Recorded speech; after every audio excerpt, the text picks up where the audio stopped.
بسم اللہ الرحمن الرحیم۔ سورہ یاسین۔ جس دن ہم زبان پہ مہر لگا دیں گے، ان کے اعضاء گواہی دیں گے، یہ ہاتھ گواہی دے گا، یہ آنکھیں گواہی دیں گی، یہ کان گواہی دے گا، یہ پیر قدم یہ گواہی دیں گے۔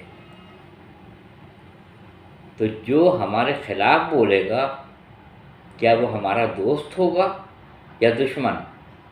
اس کا مطلب ہے کہ ہم تو اپنے دشمن کو ساتھ لیے جا رہے ہیں۔ یہ ہاتھ ہمارا دشمن ہے، یہ آنکھ ہماری دشمن ہے، یہ کان ہمارے دشمن ہیں، یہ پیر ہمارے دشمن ہیں۔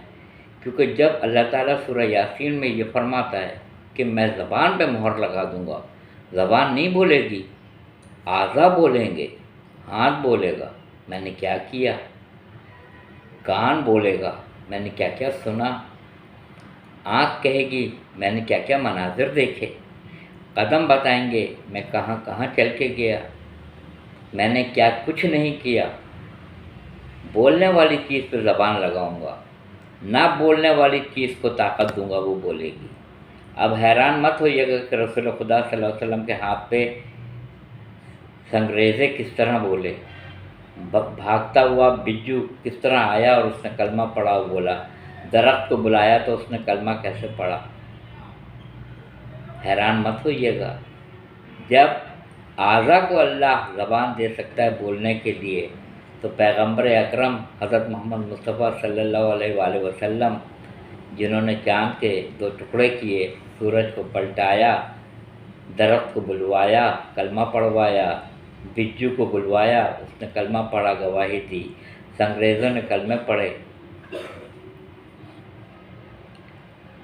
زبان کو مہر لگوا دوں گا، اعضاء بتائیں گے۔ یہ ہمارے سارے دشمن کے ساتھ تو میں بیٹھا ہوں۔ اس وقت ہم جو بیٹھے ہوئے ہیں اپنے دشمنوں کے ساتھ تو بیٹھے ہوئے ہیں۔ یہ پیر ہمارا دشمن، یہ آنکھیں ہماری دشمن، یہ کان ہمارے دشمن، یہ ہاتھ ہمارا دشمن۔ سینکڑوں چیز کے لیے یہ ہاتھ اٹھائے، سینکڑوں چیز کے لیے اس سے اگر کوئی ہتھیار پکڑا ہے، ہاتھ گواہی دے گا۔ یہ ہاتھ کسی کے گال کے اوپر پڑا ہے، ہاتھ گواہی دے گا۔ یہ قدم ناجائز جگہ پہ گیا ہے، یہ پیر گواہی دے گا۔ تو ہم سارے دشمنوں کے درمیان گھرے ہوئے ہیں۔ یہ غور طلب بات۔ وآخر دعوانا الحمدللہ رب العالمین۔